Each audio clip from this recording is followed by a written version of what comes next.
Salam alaikum, bonjour. Donc, un nouveau vidéo de formation.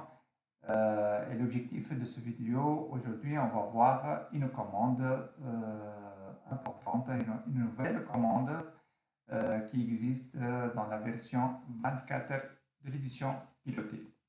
C'est la commande test de conformité. Donc, le test de conformité, on va le voir,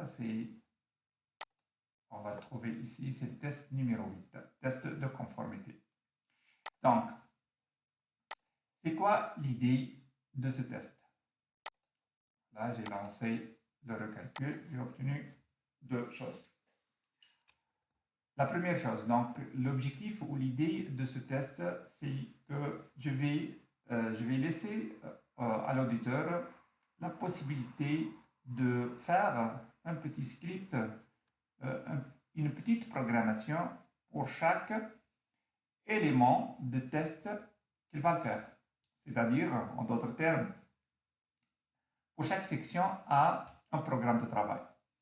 Ce programme de travail, au lieu de le conserver en tant qu'une checklist statique, on a voulu faire un petit programme pour chaque vérification dans un objectif d'automatiser le traitement et de gagner, bien évidemment, du temps.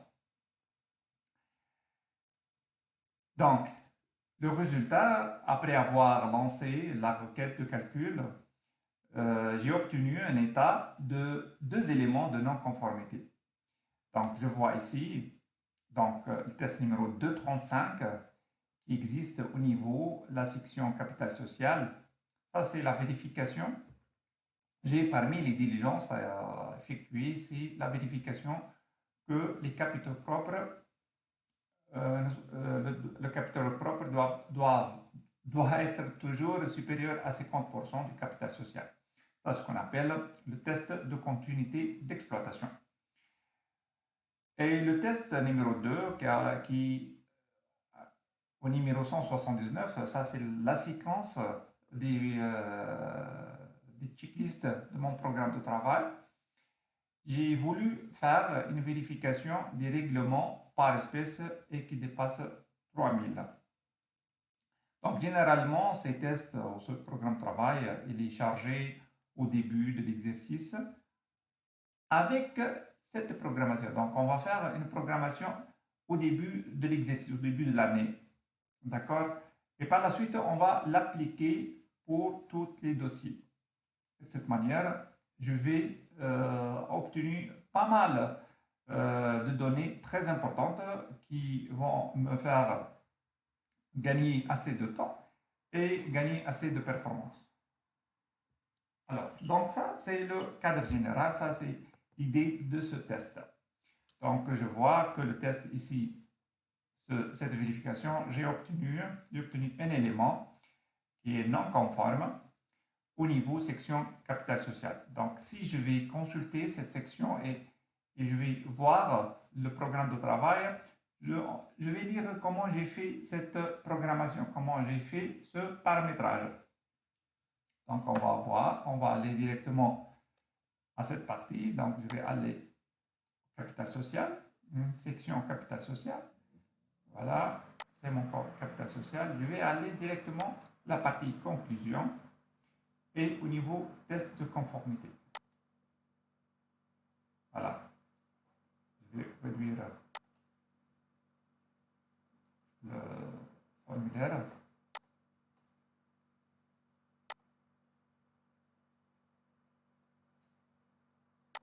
Voilà. OK. Donc, pour ce formulaire, comment je vais lire ce formulaire? Ça, c'est les numéros de test. Ça, c'est les numéros de test qui existent dans la section. En d'autres termes,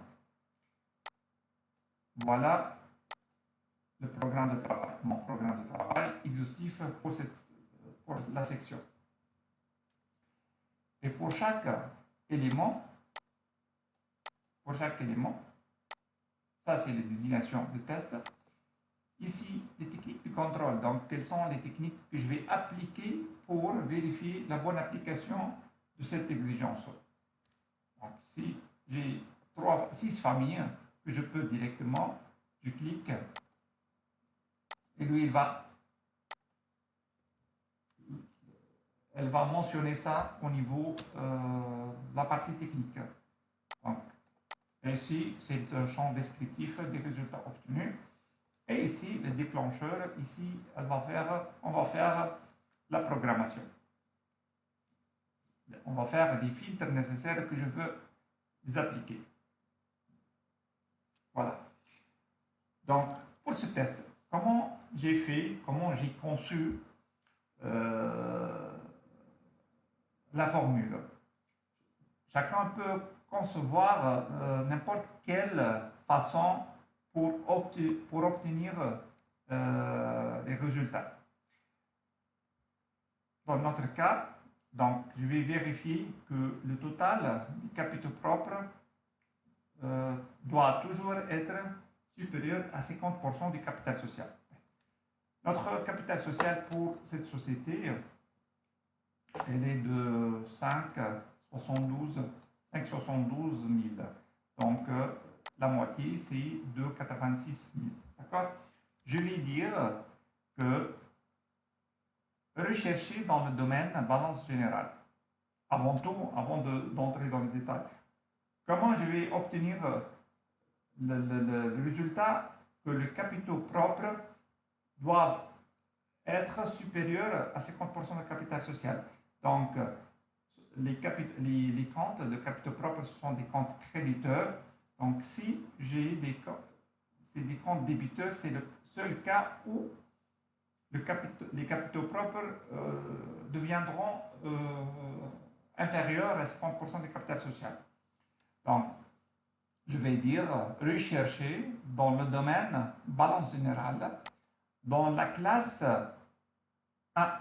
La classe 1. Pourquoi j'ai choisi classe 1? Ici, j'ai les comptes de la balance. Mais moi, je veux faire la vérification. Ce n'est pas dans un seul compte, mais dans une famille de comptes. Pour cela, je vais choisir une famille qui rassemble plusieurs comptes. Donc, j'ai choisi la famille 1 et ensuite j'ai mis étoile. Donc, 1 étoile. Qu'est-ce que je vais obtenir dans cette famille? Toutes les comptes qui commencent par 1. Donc, évidemment, toutes les comptes des capitaux.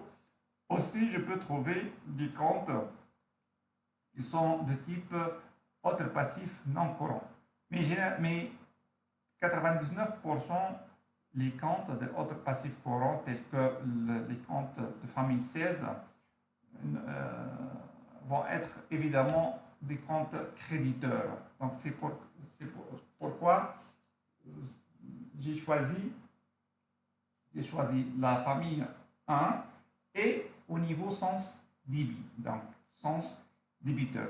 Donc, je vais chercher dans le domaine balance de la famille des comptes 1 au niveau solde débiteur doit être supérieur à la moitié du capital social qui est de 86 000 dans notre cas.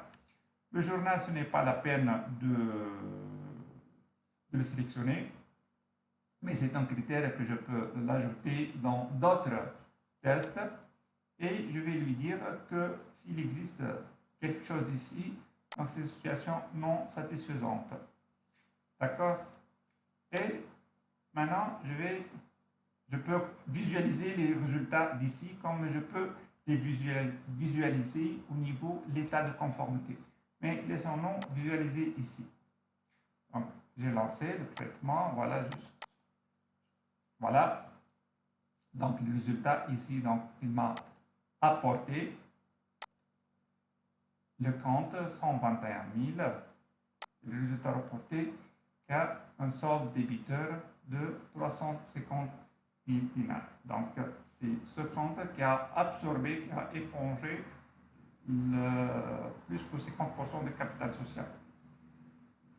Voilà. Donc ça, c'est l'idée. On va consulter aussi le deuxième test qui a été paramétré. C'est le règlement par caisse au-dessus de 3000 dinars. Donc, ça, c'est un cas de non-conformité qu'on va le trouver dans la section fournisseur. Donc, si je vais consulter le programme de travail de la section fournisseur et exactement au niveau test numéro 179, je vais trouver que j'ai déjà paramétré la vérification, cette ligne du programme de travail et j'ai trouvé des cas de non-conformité. Bon, j'ai trouvé un seul cas. Si j'ai plus que cette anomalie, je vais obtenir une statistique mentionnant cette irrégularité. Donc, bon, on va voir la partie fournisseur. Donc ça, c'est fournisseur, voilà. Et je vais aller directement au niveau. Donc ça, c'est le programme de travail. Ça, le programme de travail. Ici, c'est le paramétrage de programme de travail. Test de conformité. Même chose, je vais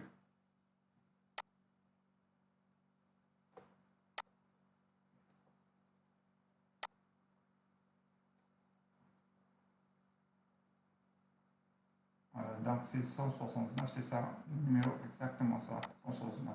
Normalement, j'ai plus qu'élément de vérification. Voilà, j'ai plus qu'un élément de vérification dans la section fournisseur. Voilà, c'est 169. Ici, j'ai la désignation de test, c'est vérifier le règlement supérieur à 3000 par caisse. Donc, comment j'ai paramétré cette vérification? J'ai dit, donc ici je vais aller directement au déclencheur. Le déclencheur, j'ai filtré, j'ai dit que le domaine de recherche c'est le grand livre. Les comptes à consulter, c'est le compte 40, famille 40. Tous les comptes famille 40, c'est pourquoi j'ai mis 40 étoiles. Donc c'est un règlement, donc c'est un sens, j'ai paramétré que c'est un sens créditeur, il va chercher dans la colonne crédit du grand livre dans le compte de famille 40. Et j'ai mentionné que le montant à rechercher, c'est supérieur à 3000. Aussi, je peux filtrer ou je peux affiner la recherche. J'ai mentionné le journal. Le journal, c'est la caisse. D'accord? Et j'ai dit que s'il y a des situations, c'est une situation non satisfaisante. D'accord? Voilà. Voilà, donc c'est pourquoi j'ai obtenu dans l'état cette irrégularité. Voilà très rapidement donc la commande état de conformité ou de non-conformité. C'est sûr, vous avez plus que façon pour programmer et pour élaborer des fonctions associées à votre checklist, à votre programme de travail. C'est un test très intéressant, c'est un test qui vous épargne de tout oubli, donc même les tests entre guillemets répétitifs ou des tests ennuyeux, on peut de cette manière l'automatiser et on peut au début de la mission rapidement lance ce test et on va voir rapidement les noms de conformité.